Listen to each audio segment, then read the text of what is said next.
ہم سب سوچتے ہیں نا کہ مکافات عمل کا مطلب اس شخص کو تباہ و برباد دیکھنا ہے جس نے ہمیں تکلیف پہنچائی تھی۔ میں تمہیں بتاؤں کہ مکافات عمل کا کیا معنی ہے۔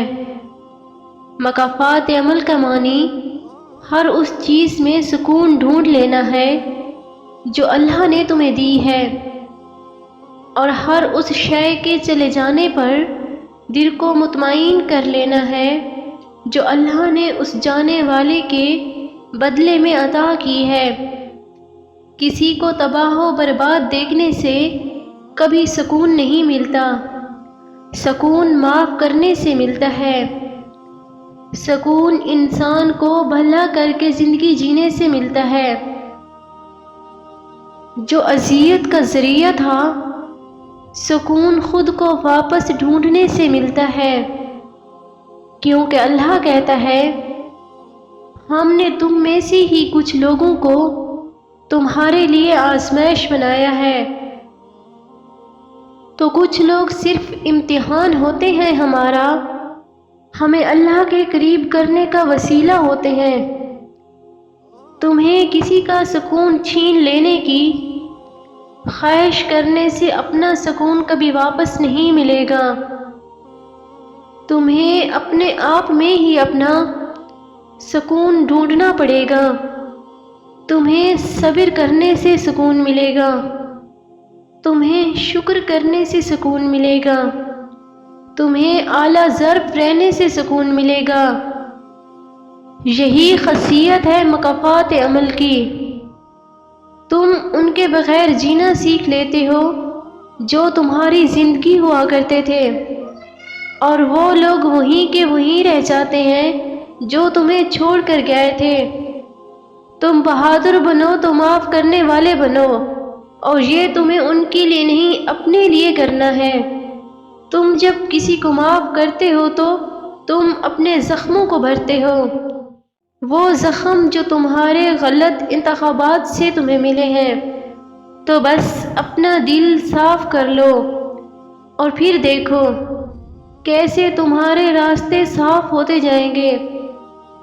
بس ایک معافی واحد مرہم ہے جو تمہیں شفا دے سکتی ہے، کیونکہ جو معاف کرتے ہیں اللہ انہیں وہاں سے سکون دیتا ہے جہاں جہاں وہ اپنا سکون کھو دیتے ہیں۔ جو اللہ کو اپنے لیے کافی کر لیتے ہیں، اللہ بھی ان کے لیے کافی ہو جاتا ہے۔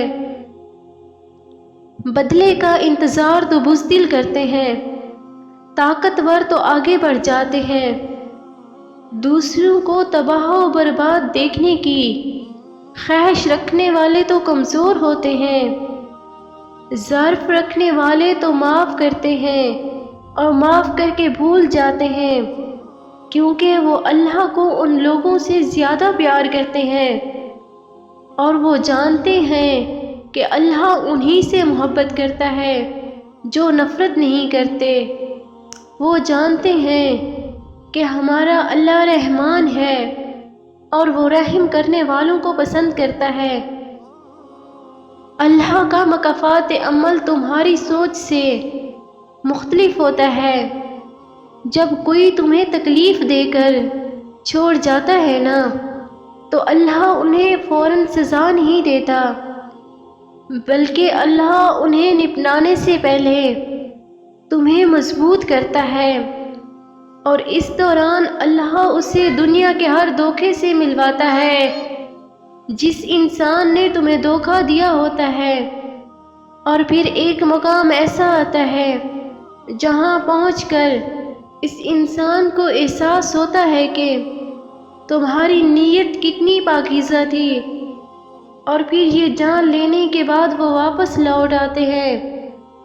آخر میں اللہ سب کو لوٹا کر تمہارے سامنے کھڑا کر دیتا ہے، لیکن تب تک تم آگے بڑھ چکے ہوتے ہو، اور اللہ تمہیں اس کثرت سے مضبوط کر چکا ہوتا ہے کہ تم سب کو معاف کر دیتے ہو، لیکن پھر انہیں دوسرا موقع نہیں دیتے، کیونکہ اللہ نے تمہیں ہر اس شے میں سکون دے دیا ہوتا ہے جو اللہ نے اس جانے والے کے بدلے میں تمہیں دی تھی۔ اور یہی تمہاری سب سے بڑی جیت ہوتی ہے کہ اللہ تمہیں ان کے بغیر رہنا سکھا دیتا ہے جس کے بغیر تم زندگی کا تصور بھی نہیں کر سکتے تھے۔ سنو، اللہ کی لاٹھی بے آواز ہے، پہلے وہ ڈھیل دیتا جاتا ہے اور جب رسی کھینچتا ہے نا تو انسان منہ کے بل گرتا ہے اور پھر کائنات کی کوئی شے اسے اٹھا نہیں سکتی۔ وہ تمہارے ساتھ ظلم کر کے بیٹھے ہوئے ہیں نا، آج نہیں تو کل مکافات عمل کا مزہ ضرور دیکھیں گے۔ تمہیں بس صبر کرنا ہے اور اللہ پر یقین رکھنا ہے، پھر دیکھنا اللہ تمہارے لیے غیب سے حیران کن